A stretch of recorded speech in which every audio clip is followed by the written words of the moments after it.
चलिए लिखिए काल विस्फारक प्रभाव के अंतराल। किसी स्थिर निर्देश तंत्र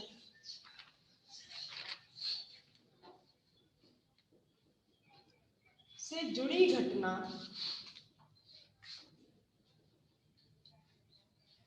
किसी स्थिर निर्देश तंत्र से जुड़ी घटना वास्तविक समय अंतराल का मापन करती है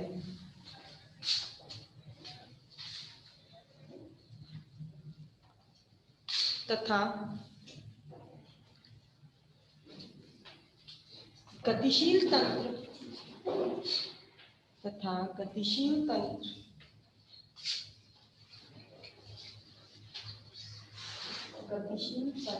द्वारा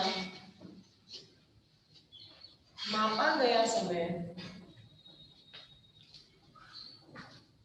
आभासी समय अंतराल कहलाता है।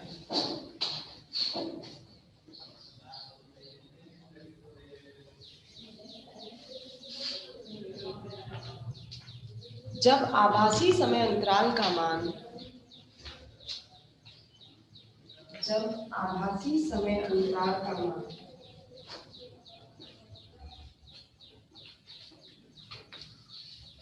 वास्तविक समय अंतराल से अधिक प्रतीत होता है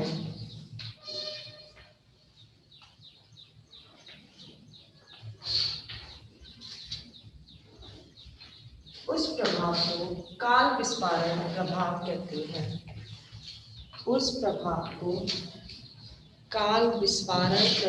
कहते हैं।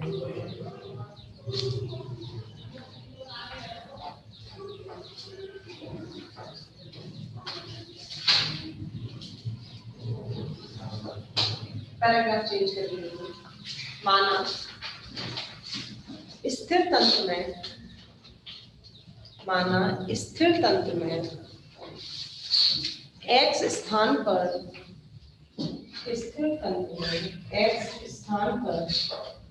होने वाली घटना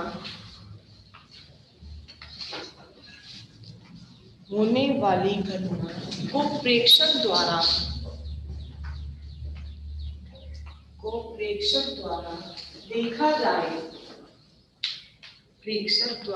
देखा जाए तो घटना प्रारंभ होने का समय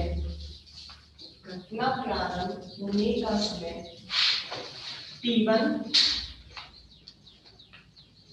तथा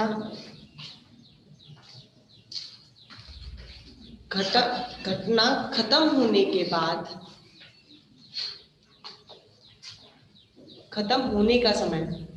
मतलब घटना खत्म होने का समय t2 है।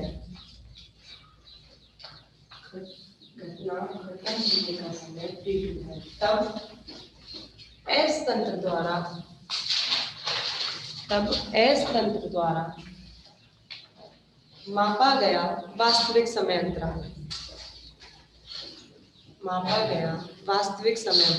कल लिखवा दिया था मैंने। वास्तविक समय अंतराल कितना लिखा था? T0 बराबर T2 माइनस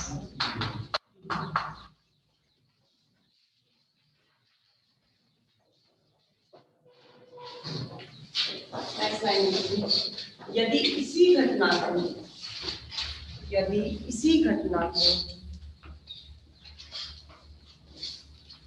किसी गतिशील निर्देश तंत्र द्वारा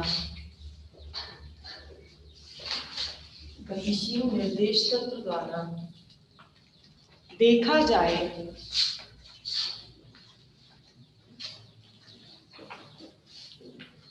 तो घटना प्रारंभ होने का समय t1 डैश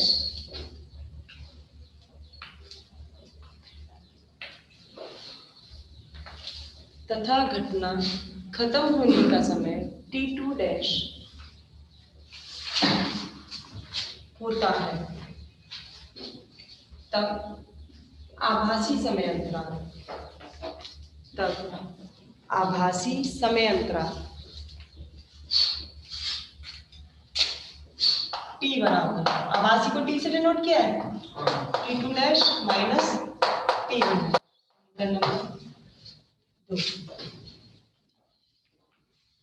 में करना क्या है, एस तंत्र से एस डैश तंत्र में रूपांतरण करना है। और रूपांतरण इसलिए करना है क्योंकि मुझे जो संबंध चाहिए वो किस किस में चाहिए, आभासी समय और वास्तविक समय में। जब मुझे आभासी समय वास्तविक समय में अगर संबंध ज्ञात कर लिया तो मैं बता सकती हूँ कि आभासी समय ज्यादा होगा और वास्तविक समय कम होगा। ये आपको सिद्ध करके लाना है। सिद्ध करने के लिए हमें इस वाले टी में और इस वाले टी में दोनों में एक संबंध निकालना पड़ेगा।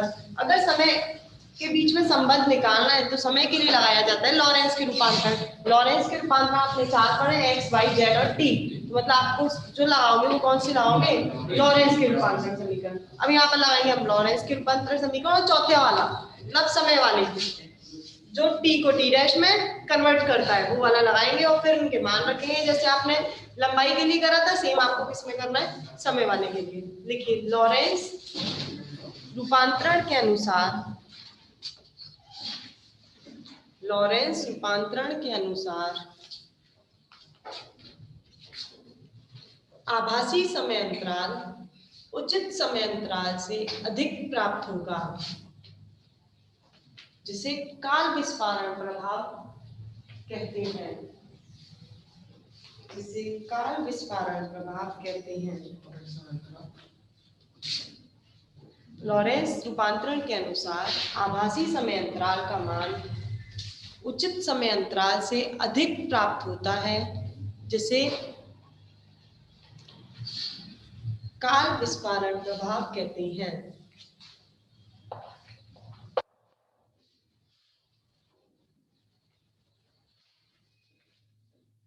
अब मैं लगा रही हूँ लॉरेंस के रूपांतरण, व्युत्क्रम वाला लगा रही हूँ। देखिए लॉरेंस व्युत्क्रम रूपांतरण, लॉरेंस व्युत्क्रम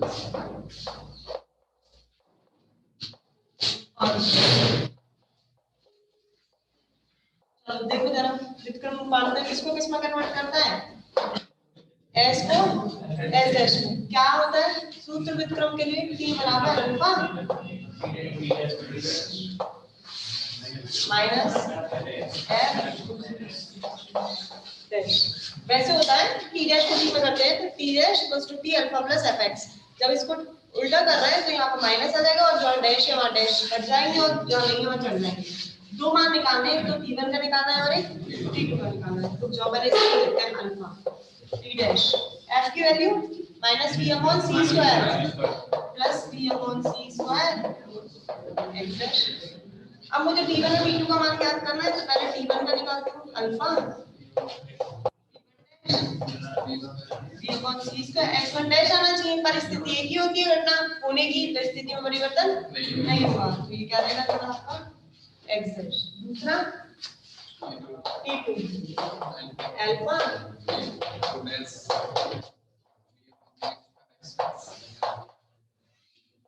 इक्वेशन थर्ड।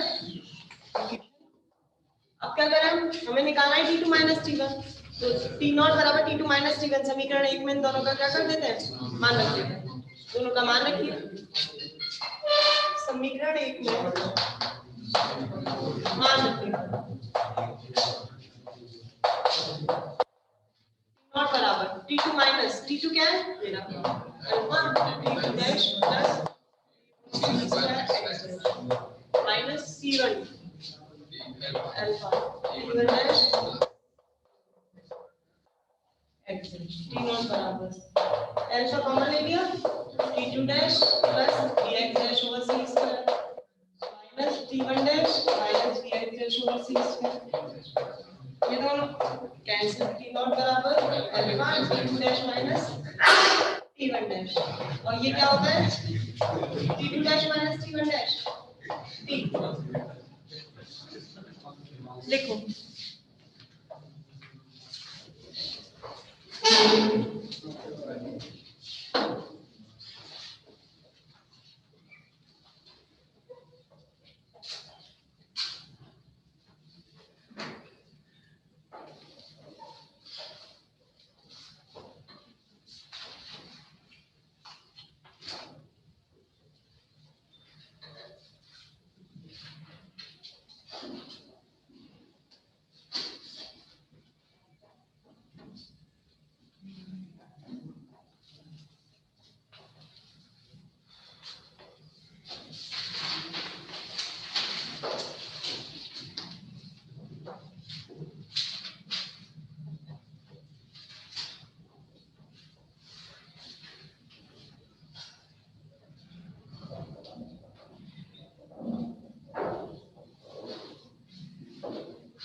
टी नॉट कौन सा समय है?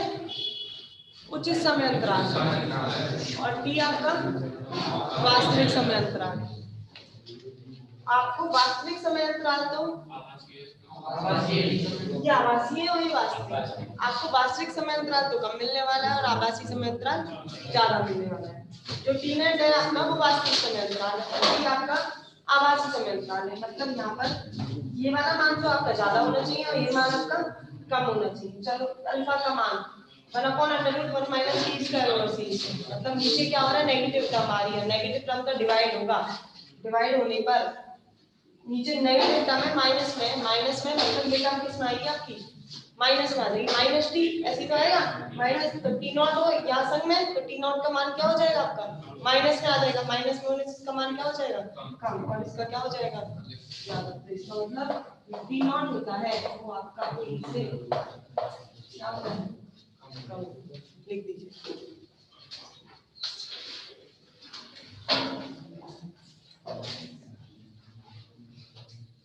अतः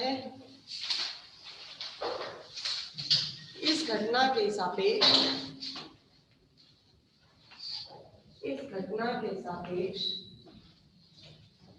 गतिशील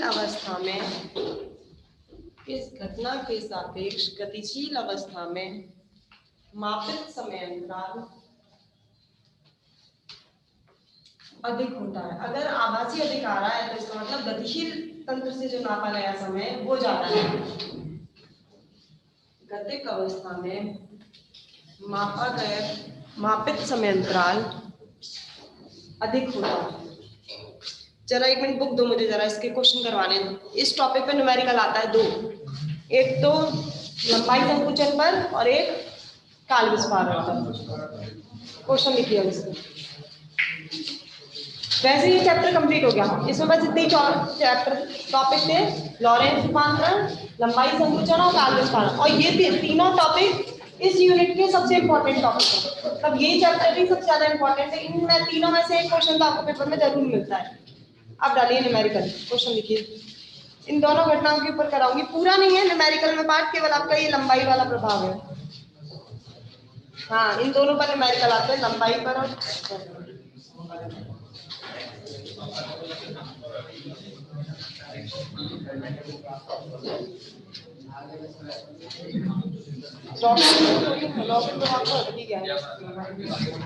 बात नहीं करो।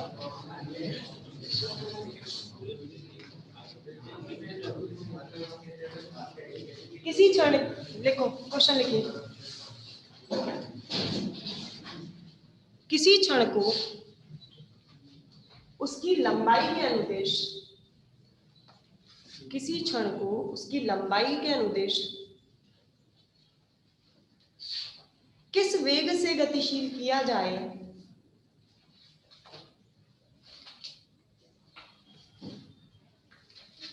किस वेग से गतिशील किया जाए कि उसकी लंबाई में कि उसकी लंबाई में 60% संकुचन हो जाए, 60% संकुचन हो जाए।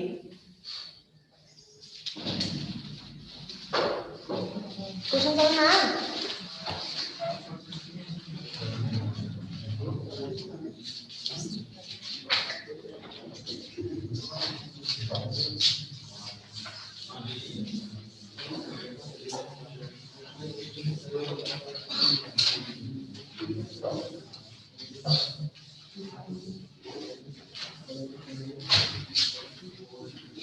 क्वेश्चन पढ़ के ये तो समझ में आ रहा है ये लंबाई संकुचन प्रभाव का क्वेश्चन है, क्योंकि इसमें लंबाई को संकुचित कर रहा है। इसका मतलब ये कौन से प्रभाव पे काम कर रहा है, लंबाई संकुचन। और लंबाई संकुचन का जो फॉर्मूला होता है वो क्या होता है आपका,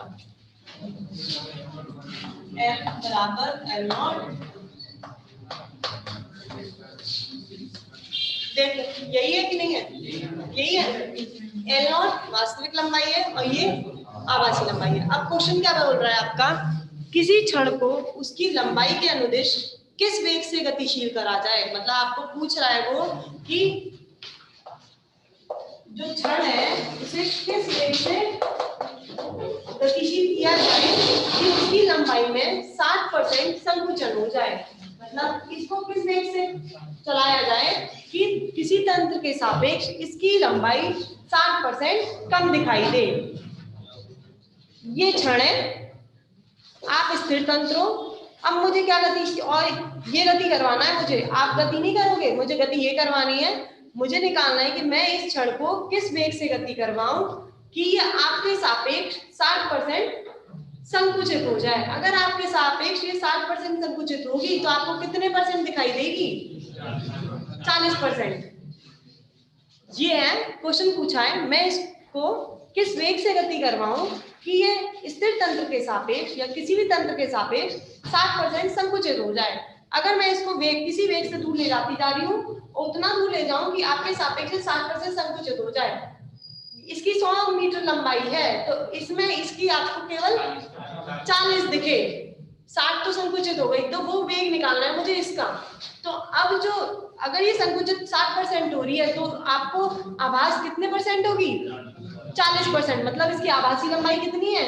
40%। अब देखो क्वेश्चन, आभासी लंबाई होती है आपकी L, है ना, और L नॉट होती है आपकी वास्तविक लंबाई। वास्तविक लंबाई तो L नॉट मान के चल रहे हैं, और जो आभासी है, जो आभासी लंबाई है वो वास्तविक लंबाई का 40% दिखेगा। ऐसे थोड़ी ना केवल 40% दिखेगा। किसका 40% दिखेगा? जो इसकी वास्तविक लंबाई था उसका 60% तो संकुचित कर दिया और आपको जो दिखा वो केवल 40% दिखा। तो मतलब जो इसकी आभासी लंबाई होगी आपकी कितनी होगी? 40% होगी। किसकी? वास्तविक लंबाई की। तो आपको कितनी दिखाई देने वाली है ये? 0.4 L नॉट। मतलब L का मान तो हमें प्राप्त हो गया। कितना है L का मान? 0.4 L नॉट बराबर L नॉट। वास्तविक तो वही रहेगी, वास्तविक में थोड़ी ना परिवर्तन है। Under root 1 minus v square upon L naught से L नॉट कैंसिल। अब इसे सॉल्व कर लो, आपको आता होगा सॉल्व करना। 0.4 इसे 4 को 10 लिख सकते हैं। Under root 1 minus v square over c square, काट दो 2 by 5 under root 1 minus v square over, दोनों साइड स्क्वायर कर दो, 4 upon 25 1 minus v square over v square over c square बराबर 1 minus 4 by 25 v square over c square 21 upon. मुझे क्या निकालना है? वेग निकालना है, किस वेग से गति कर रहा है। मुझे किसका मान निकालना है? v स्क्वायर का। कितना होगा? 21 अपॉन 25 c स्क्वायर। v बराबर कितना हो जाएगा? 21 अपॉन 5 इनटू c स्क्वायर। और c की वैल्यू कितनी होती है? 3 इनटू 10 की पावर 8 का वैल्यू रखो, सॉल्व करो, आंसर निकालो। आगे क्वेश्चन समझ में?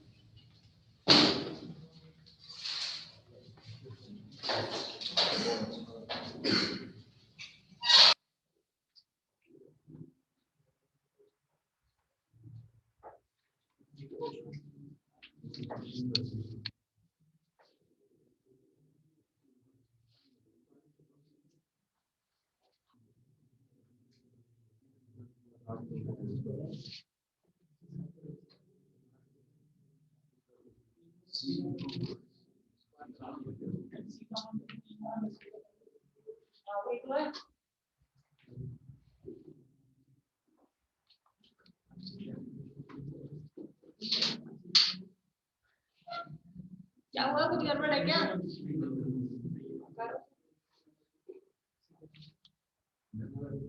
अच्छा, ये सीपीएच वाली है, इसका जीपीएच का एडिशन था ना किसी बच्चे के पास? कल देखा मैंने, उस दिन पहले जीपीएच एडिशन दिया था बच्चे। देखा जीपीएच? वैसे अच्छी सीपीएच है पर क्वेश्चन जीपीएच में डाला, इसलिए मैंने जीपीएच मार दिया।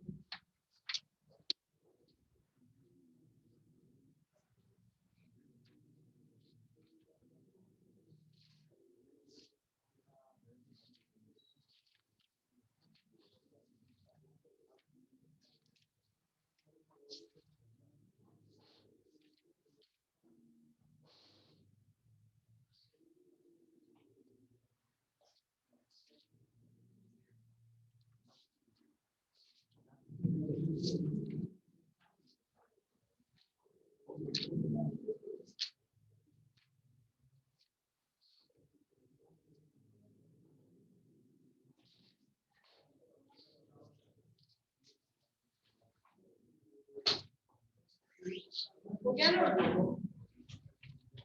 एक क्वेश्चन और लिखो।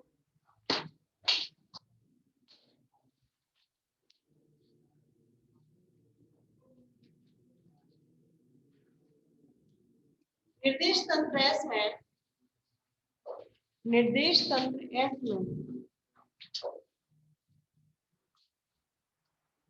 निर्देश तंत्र एस में एक सदिश को, निर्देश तंत्र एस में एक सदिश को 6i plus 4j metre,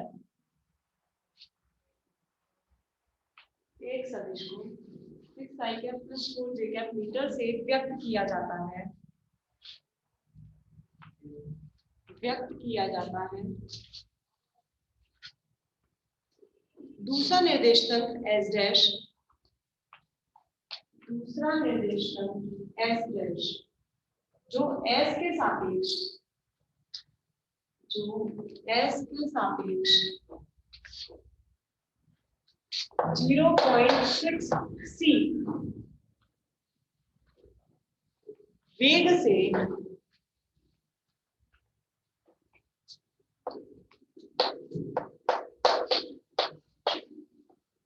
plus x अक्ष के अनुदिश गतिशील है, एक्स अक्ष के अनुदिश गतिशील है।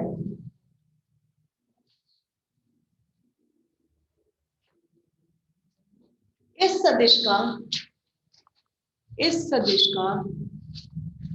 डैश तंत्र में मान ज्ञात कीजिए, इस सदिश का एस डैश तंत्र में मान ज्ञात कीजिए। अब देखो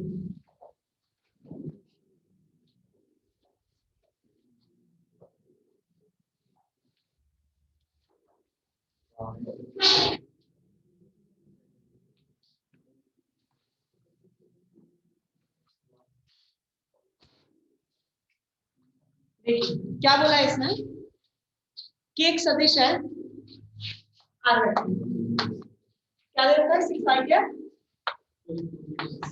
मीटर, मतलब दूरी दे रखी है आपको। फिर बोला निर्देश तंत्र एस में, ये कौन सा निर्देश तंत्र का सदिश है?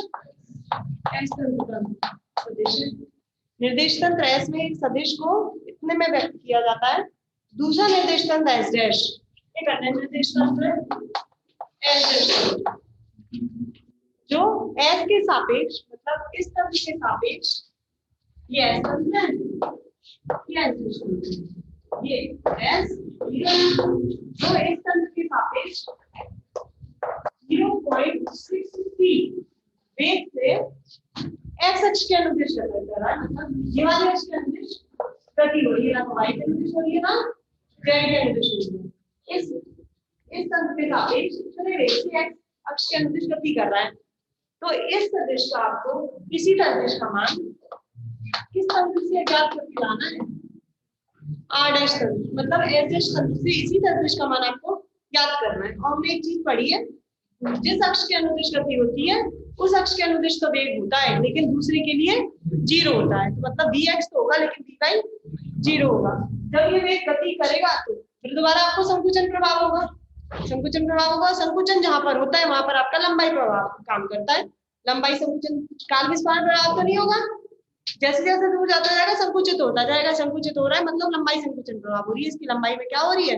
कमी हो रही है। और ये सदिश दे रखा है और ये मीटर में दे रखा है, इसका मतलब आपको लंबाई दे रखी है, इनकी लंबाइयां दे रखी है। तो लंबाई प्रभाव लगाइए, क्या होगा L बराबर √1 माइनस।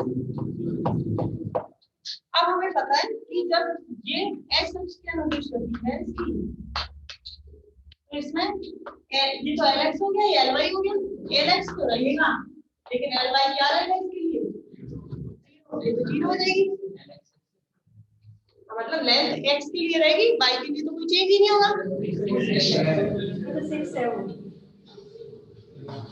इसके लिए तो कुछ लंबाई होगी नहीं, मतलब इसमें चेंज नहीं होगा। ये इसमें कोई भी परिवर्तन नहीं होगा Ly के अंदर। केवल परिवर्तन किस में दिखाई देगा? x के अंदर। y और z तो जितनी है उतनी दिखाई देंगी। अगर ये x के अंदर होता है तो मुझे जो संकुचन प्रभाव पढ़ना है वो केवल किसमें पढ़ना है, x वाली में। y में संकुचन प्रभाव नहीं होगा क्योंकि वो x अक्ष के अनुदिश चल रही है, तो आपको जो लंबाई कम होती हुई दिखेगी वो केवल x अक्ष के अनुदिश ही कम होती हुई दिखेगी, y और z में कोई परिवर्तन नहीं होगा। तो मैं लंबाई प्रभाव पढ़ूंगी वो केवल x अक्ष के अनुदिश ही पढ़ूंगी, y z के लिए नहीं बताऊंगी। चलिए ये कौन सी होती है, आभासी लंबाई, नहीं पता। ये वास्तविक लंबाई कितनी थी, 6 और माइनस इस तंत्र के सापेक्ष ये तंत्र कितने में गति कर रहा है, मतलब एक का मान आता है 0.6 और c lx बराबर 6। हाँ कर जाएगा ये, और माइनस 0.6 माइनस करोगे 0.64, 0.64 का रूट लोगे 0.8 और 0.8 का स्क्रीन करोगे तो 4.8। आगे दिखता है।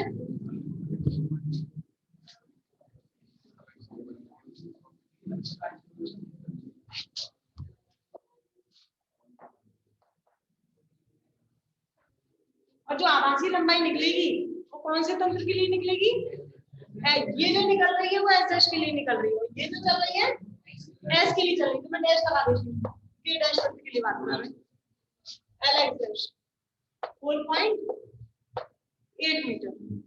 अब मुझे एस डैश तंत्र के लिए सदिश का मान ज्ञात करना है, मतलब आर वेक्टर का मान, और डैश में क्या होता है, एक्स डैश आई कैप और वाई डैश जे कैप। तो एक्स डैश क्या है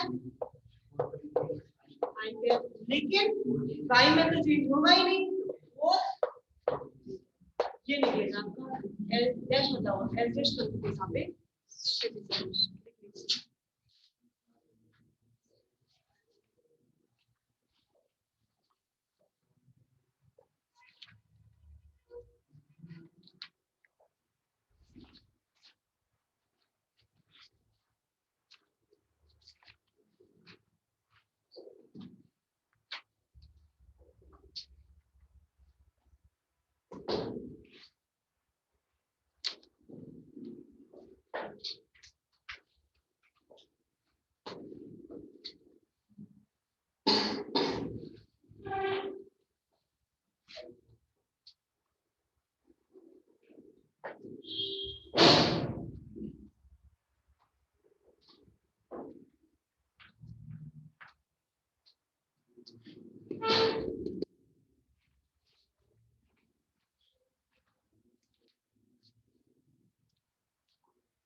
नेक्स्ट क्वेश्चन बोलो।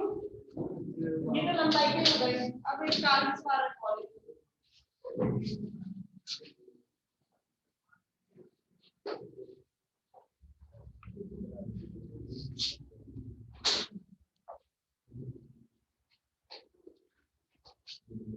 ठीक है क्वेश्चन, पृथ्वी के सापेक्ष, पृथ्वी के सापेक्ष एक मेसोन का वेग, मेसोन का होता है एक मेसोन का वेग 0.8 c है।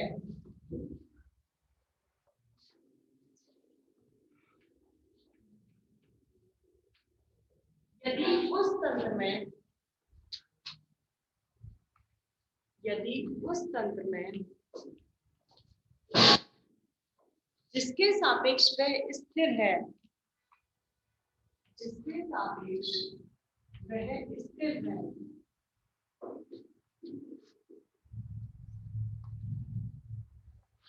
मेसोन का जीवन काल, मेसोन का जीवन काल 2 × 10⁻⁻8 सेकंड, 2 × 10⁻⁻8 सेकंड है। तो पृथ्वी के सापेक्ष,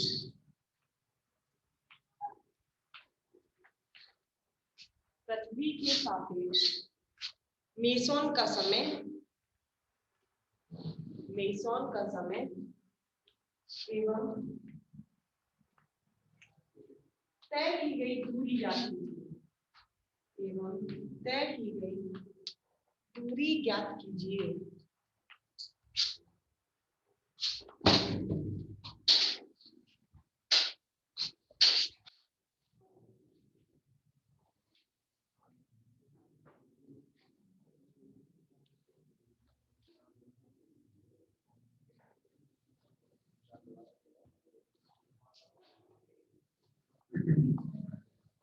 देखो क्या दे रखा है, इसने बोला है पृथ्वी के सापेक्ष एक मेसॉन का वेग है, मतलब ये तंत्र पृथ्वी है, ये तंत्र पृथ्वी है, हमेशा क्या रहती है, गतिशील रहती है, नहीं रहती, एक कारण मेसॉन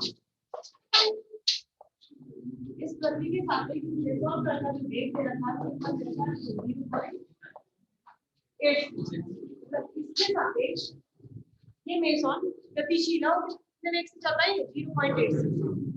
आगे देखो, यदि उस तंत्र में जिसके लिए वह स्थिर है मेसॉन का आवर्तकाल दे रखा है 2 × 10⁻⁻8, मतलब अब उस तंत्र के सापेक्ष जिसके सापेक्ष मेसॉन स्थिर होता है तो मेसॉन का आवर्तकाल जब मिलता है स्थिर होता है जिस तंत्र के कारण, तो वो देता है आपको वास्तविक समय देता है, तो मतलब ये क्या देगा आपको स्थिर तंत्र वास्तविक समय देगा, कितना देगा 2 × 10⁻⁻8, मतलब स्थिर तंत्र जो मेसॉन समय लेता है वो देता है आपका वास्तविक समय हुआ है 2 × 10⁻⁸।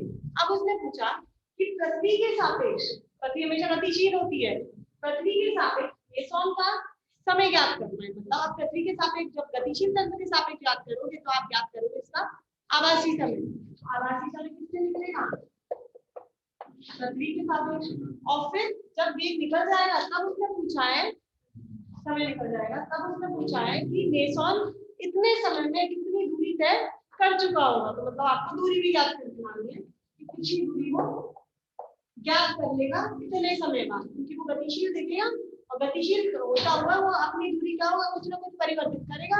आज अगर इधर रखा है पृथ्वी घूम रही है तो वो उधर दिखेगा, तो कितनी दूरी तय करके जाता है वो और ज्ञात करके लाना। अब सुनो, अब इसके मतलब दिखा रहा है जब एक एस तंत्र के सापेक्ष आपको समय दे रखा है, दूसरा पूछा है, तो मतलब इसमें लगना है आपका काल्पनिक कारण प्रभाव। काल्पनिक कारण प्रभाव के लिए फॉर्मूला क्या आता है, 2 नॉट अंडर रूट देखो जरा क्या आया था, तो equals to alpha two naught, तो अल्फा को मैंने बोल दिया 1/this, टॉ की वैल्यू नहीं पता, निकाल लिए आभासी समय, इसका समय 2 × 10⁻⁻1 b कितना दे रखा है, कितने वेग से करना है c का होल स्क्वायर और यहाँ c स्क्वायर, ये c कट गया 0.8 का 0.64 1 - 0.64 0.36 मतलब 0.6 0.6 हो जाएगा नीचे 10⁻⁻8 और 0.6 पॉइंट हटा है ऊपर 10 18 10⁻⁻7 ओवर 3 कितना हो जाएगा ये 1/3 0.3 10⁻⁻7, मतलब वो गतिशील तंत्र उस तंत्र को जब देखेंगे पृथ्वी से, जब इससे देखेंगे तो इतना समय दिखाई देगा, इसमें कितने सब 0.3 × 10⁻⁻7 सेकंड दिखाई देगा। अब मुझे निकालना है ये कितनी दूरी तय कर चुका होगा, तो दूरी निकालना है, दूरी का सूत्र क्या होता है वेग बराबर होता है दूरी बटा समय, दूरी हो गया वेग इनटू समय, वेग तो v देता है और समय t, इसके सापेक्ष निकालना है तो 30 का लिया जाएगा, 30 का नहीं लेंगे, वेग कितना है 0.8 c और t कितना है 0.3 10⁻⁻, 0.8 × 3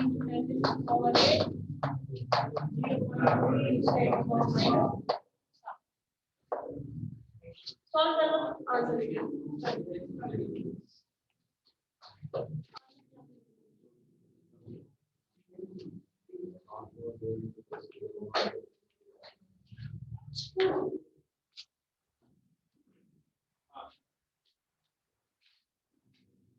चैप्टर कंप्लीट हो चुका है, कल से तीसरा चैप्टर स्टार्ट करूंगी।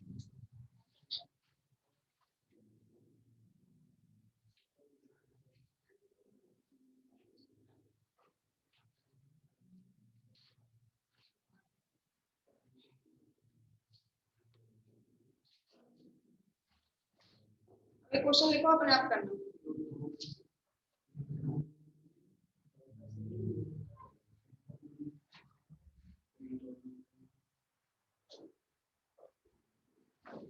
कितने हो गए काल विस्फारण के क्वेश्चन? 2 हो गए, एक ही हुआ है?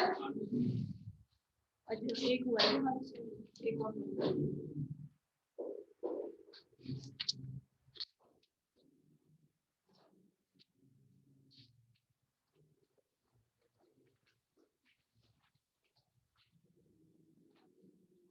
मैं देंगे, वो अपने आप करना क्वेश्चन।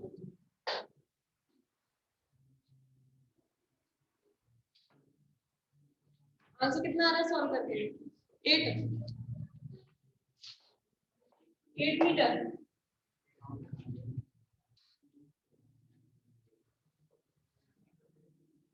देख लेना तुम लोग, बना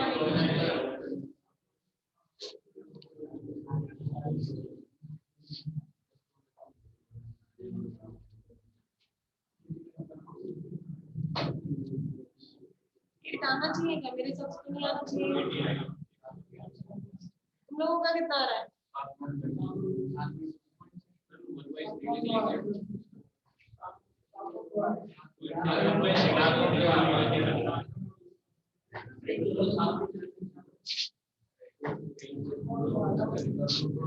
ये पॉइंट ले लेना।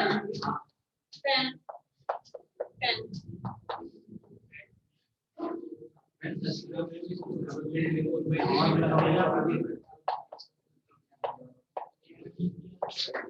0 हो गया। 7.2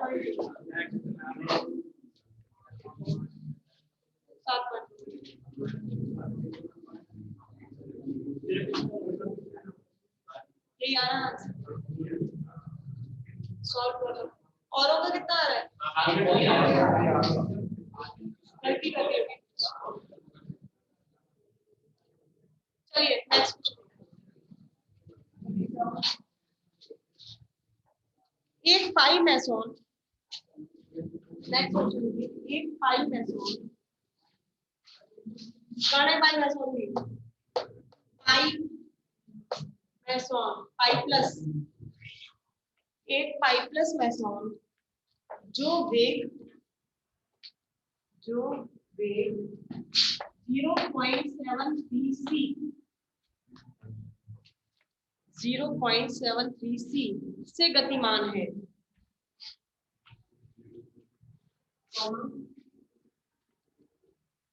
का उचित समय अंतराल, का उचित समय अंतराल 2.5 into 10⁻⁻8 सेकेंड है।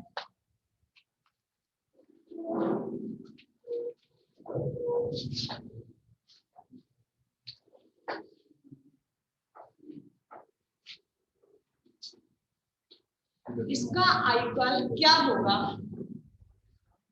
आयुकाल क्या होगा? आयुकाल मतलब वही समय अंतराल पूछा है, क्या होगा? सेकंड, पहला मतलब 3 चीज निकालनी है। पहला तो इसका आयुकाल निकालना है, दूसरा पाई प्लस मैसोन द्वारा तय की गई दूरी कितनी होगी?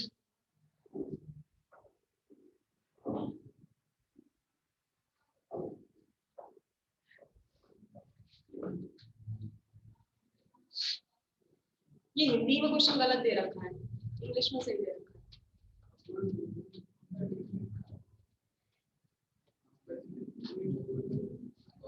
आपको जो पूछा है वो आयुकाल क्या होगा, वो आपको जो पूछा गया है वो पूछा गया है आपको उसके अंदर गतिशील तंत्र के अंदर।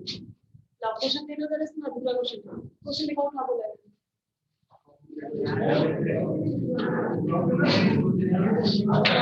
एक पाई प्लस मैसोन,